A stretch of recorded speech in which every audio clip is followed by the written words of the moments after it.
Hello everyone, my name is Rachel Holland, Massey University student 940343337.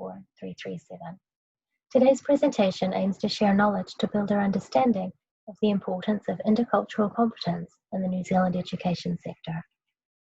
It is well understood in the sectors of business, tourism and education that the world over the last 20 years has become more globally connected through movement of people for migration, employment and tourism. This then further amplified by the rapid uptake of multimedia technology. The fascinating aspect of globalization is how people communicate across countries and cultures where the language is often different and the values and beliefs diverse. In order for these communications to be effective, it's necessary that individuals and organizations become interculturally competent. This is why our education system at all levels needs to align itself with a strong international focus. During today's discussion, the elements of culture, communication, and cross-cultural communication will be introduced. Then how they interweave with each other to form intercultural communication. We'll discover the unique landscape we in New Zealand experience as a bicultural country and what abilities need to be developed to become competent communicators in our multicultural nation. Next, we'll talk about the New Zealand education sector and how moves are being made to enhance the international capability of our young people, enabling them to live, work, and learn across national and cultural boundaries. So let's look at some of these terms. Milton Bennett defines culture as learned and shared values, beliefs, and behavior of a group of interacting people. Communication is the exchange of a message, transferring information among individuals, groups, or cultures in a manner both verbal and nonverbal. Well, cross-cultural communication takes place when we consider an idea or concept and how it differs across many cultures. For example, when greeting someone in Germany, individuals may shake hands, whereas in Japan, people bow to each other. Intercultural communication, however, is the interaction, verbal and nonverbal, taking place when people from different cultural backgrounds come together. With the previous example in mind, the German and Japanese individuals meet each other, understand the other's typical nonverbal action, and will culturally respond with the appropriate behavior for that context.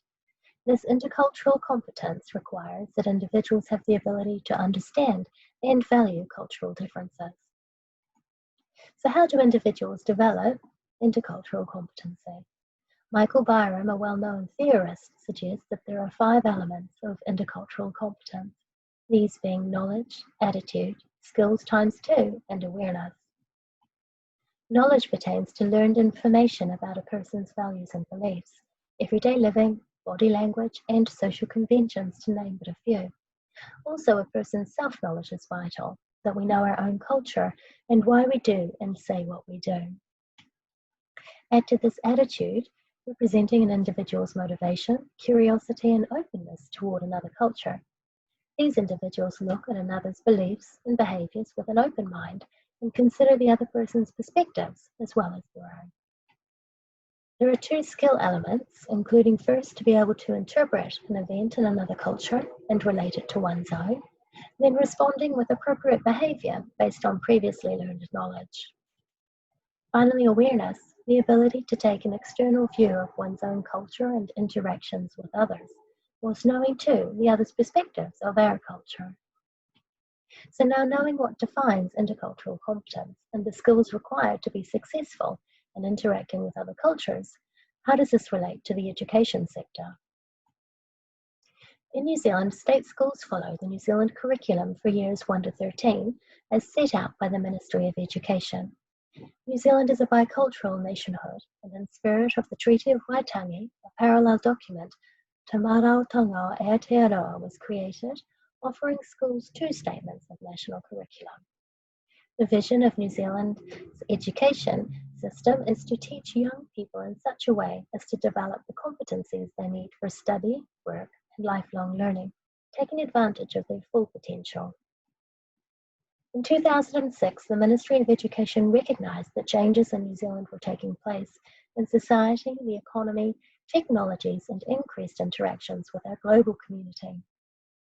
The business sector had shared their agenda to develop a strong and productive economy, introducing ideas of innovation and internationalisation for New Zealand companies and the discussion of need for international capabilities, another term for intercultural competency.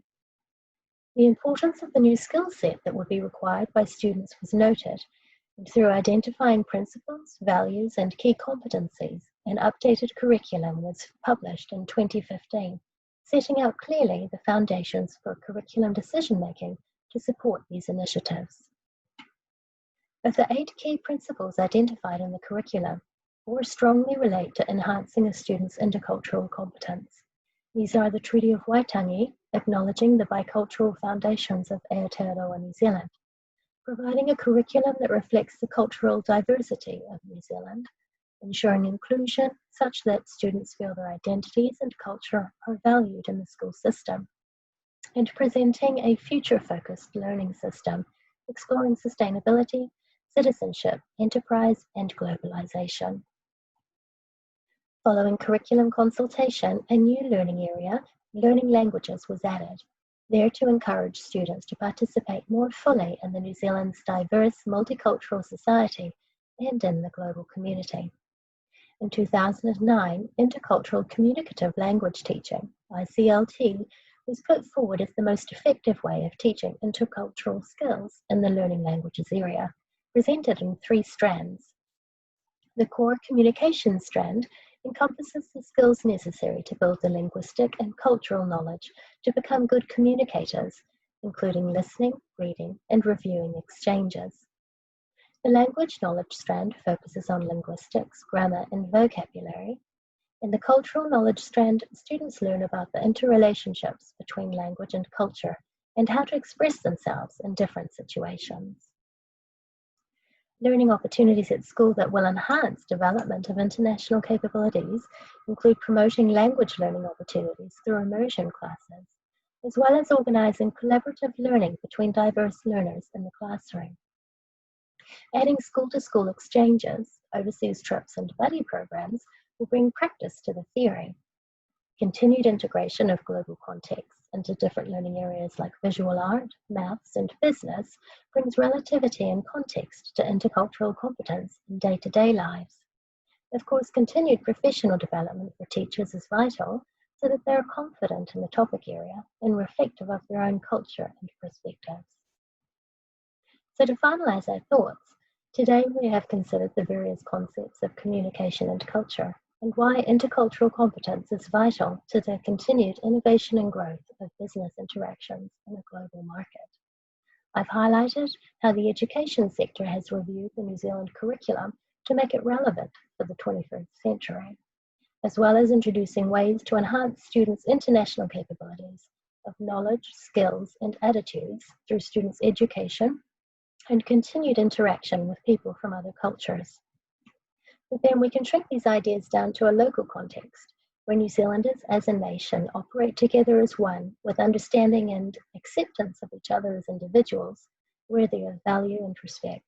We're different, and yet we are the same. I hope you have found this information interesting. If you have any comments or feedback, or want to get in touch with me to talk about these ideas, please contact me on my email. Thank you for your time today.